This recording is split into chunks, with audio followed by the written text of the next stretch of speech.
welcome back, or welcome to Dragon's Cave. Got this new mould from Timu. It's a little octopus, and I'm hoping he's going to be kind of cute. I've already put his eyes in. I used some UV resin to pop the glass eyes in place. Should be able to see that's okay. So what I'm going to do, so I'm going to fill his head with, I put this teeny little starfish in the bottom, and I've got a couple of shells just sitting here and some resin, because I'm trying to get as many air bubbles out of the shells as possible because they do float. Not sure how successful I've been. Let's give it a go. Kind of wondering whether I should pop this in the resin first. I think I probably should. With my tweezers. Just give him a good coating before I pop him in. Be very careful, I don't want to break it because they feel a bit fragile. Just drop him, make sure he's the right way up. I don't know if you can see that actually. Is that better? Yeah, that's better. Okay, let's just drop this in here and hope for the best. Just gonna let the shells fall where they may. There's my stick, honestly. Here we go.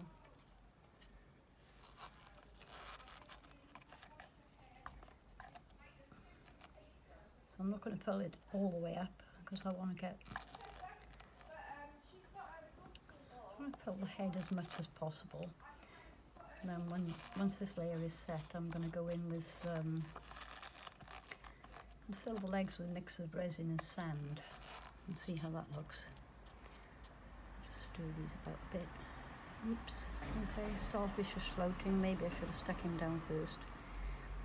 Doesn't look like that's going to work. This is going to be known as the resin disaster channel, I think. It's not the first mistake I've made, and I'm sure it won't be the last.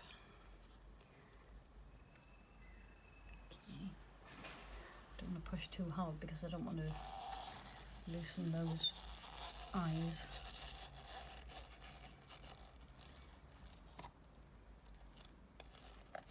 Get a bit more out of here. I've got a little bit more put aside that I was going to use for something else, but not something that can wait.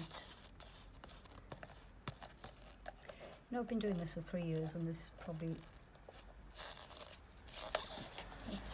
partly because I'm new to filming, but this is probably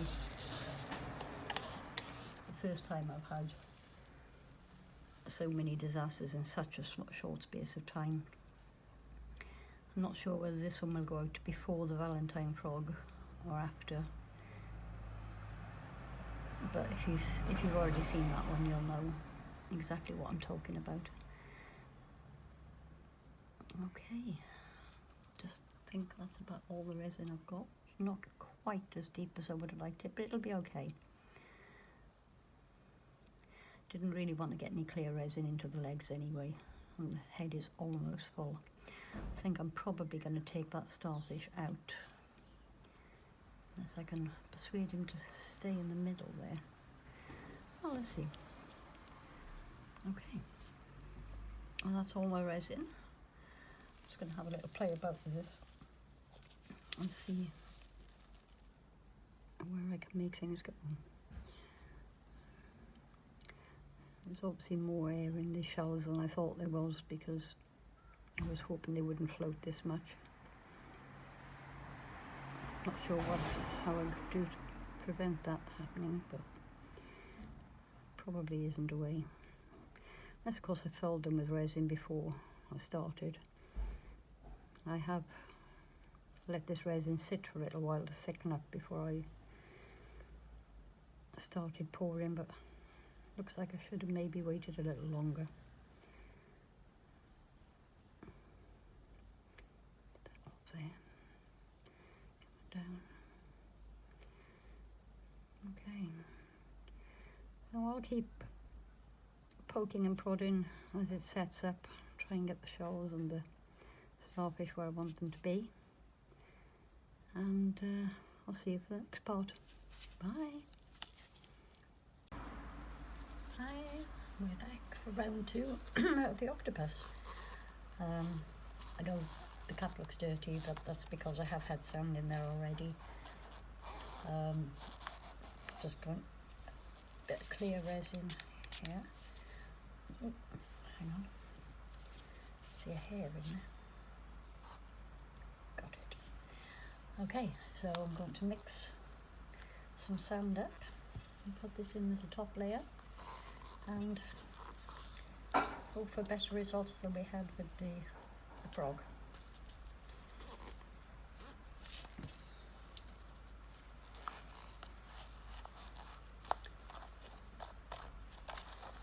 I like to pour the sand into the resin rather than the other way around. I find it mixes better that way. Don't end up with so much dry sand.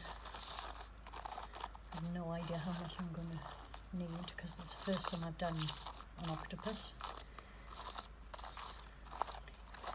As I expected, some of the shells, I don't know if you can see that, some of the shells floated, but on the whole it did pretty well, I think.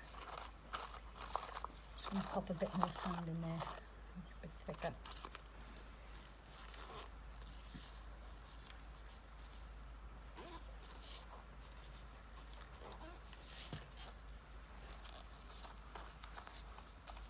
Okay, that's pretty good. Hopefully we won't get too many bubbles in this, because if I mix it well enough I should get most of the air out of the sand.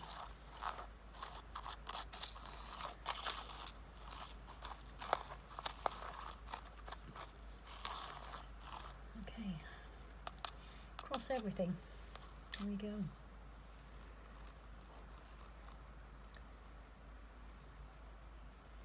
Just pour gently there. Just gonna, oops. Just going to get under there. I can see an air bubble trap. There you go, got him. Hopefully this will just run down into the tentacles without too much persuasion. And I've made up way too much resin, I can see that already.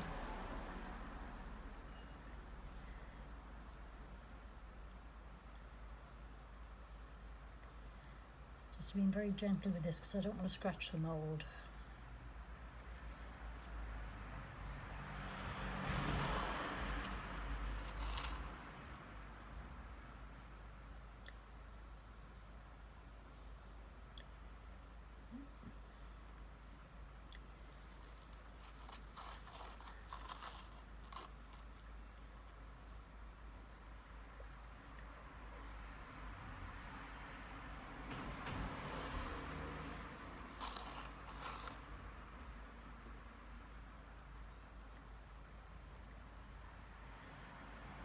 I have already mentioned this in a previous video, but it's actually really noisy out there today. I live on quite a busy street. In theory, it shouldn't be as loud as it is because the speed limit is 20 miles an hour, or 30 kilometers an hour as it is here in Spain. But I also have a speed bump pretty much outside my house. Doesn't seem to slow people down, it just makes it noisier when they go over it at speed.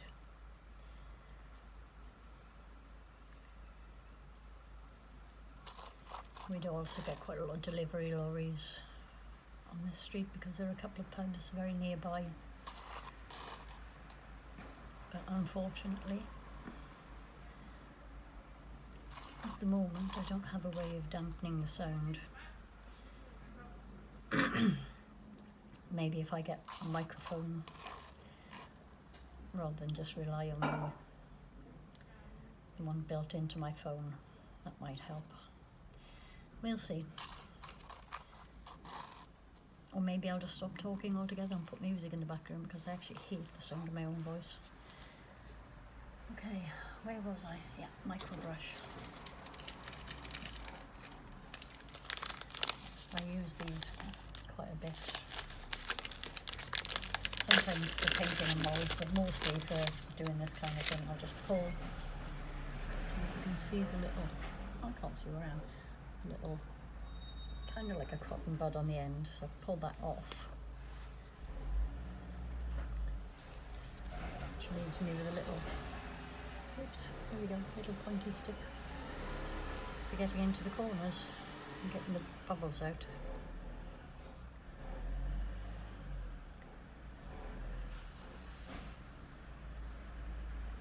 This is where I'm expecting to have problems, is right at the end of the tentacles, so if I make sure there's no bubbles in there. Anywhere else will be reasonably easy to repair with a little bit of UV resin, which I also really don't like, but I'm too messy. It's really handy for sticking things into the mould like the eyes. So I've usually almost always got some on hand, but it's not my favourite medium. Okay, let's give that a quick squirt. Okay, it just needs a little topping up and a little bit of a clean up. Wow, you see how fuzzy that's gone? Give that a squirt as well. That's better.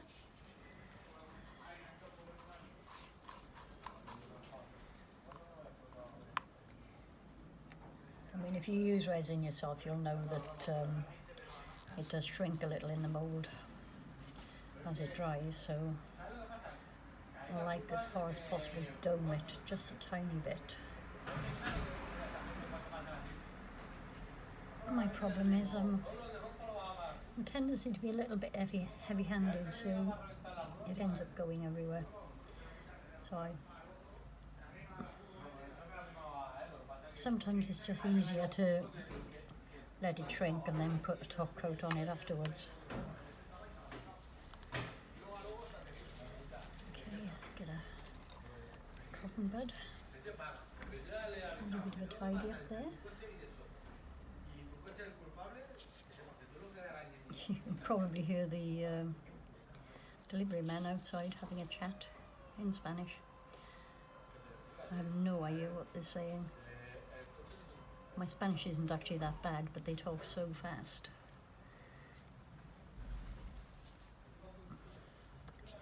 Okay, so I think pretty much as good as it gets. I'm going to keep an eye on it, come back, pop bubbles as necessary. Otherwise, I'll see you for the demould. Bye. Okay, we're back for demoulding. Yeah, this is my first time using this mould, so I'm hoping it goes well. It's been a couple of days since I actually poured this, because the tentacles are quite thin, so I wanted to give them a chance to set up properly.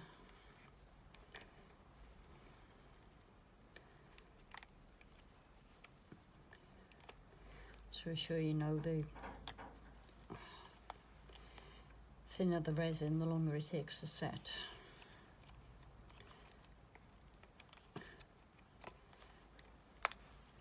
Don't quite know how to do this one.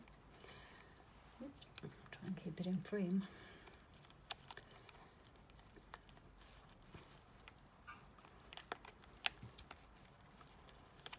Come on.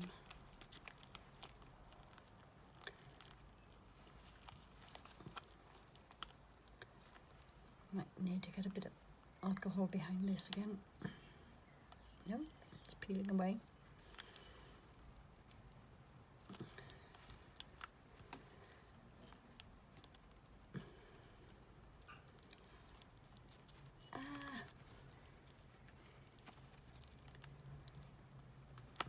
There we go. Finally.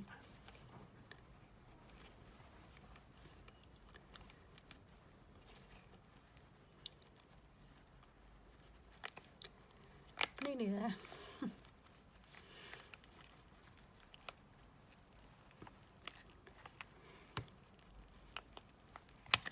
Hooray! Okay. Little bits here. here and there that I'm going to have to trim away, but that's nothing. Okay, let's give it a go. Ooh, do you know what? I forgot to put the light on. How's that? It's probably worse, actually. I think he's really cute. You see the shells? It's actually quite bubbly, a lot of micro bubbles in there, but it is poured deeper than the resin is supposed to be. But I really like him. I'm really happy with that one. So we'll pop him down there for a minute. I've just got a couple of other bits that I poured the leftover resin. And this is actually I mixed far too much sand. And that's slightly weird because obviously the sand is separated from the actual resin, but it has coloured the resin as well. It's a cute little bunny. And one more, also leftover sandy resin. Just pop him out. There's a lot of trimming to do with this one. There's a little sheep. Yeah, just get the blade out later. But yeah, overall, I think he's really cute. Little starfish there, but if I turn him the other way, the starfish is really magnified. But, yeah, hopefully you can see that quite well. There you go. All done and dusted. Thanks for watching. Bye.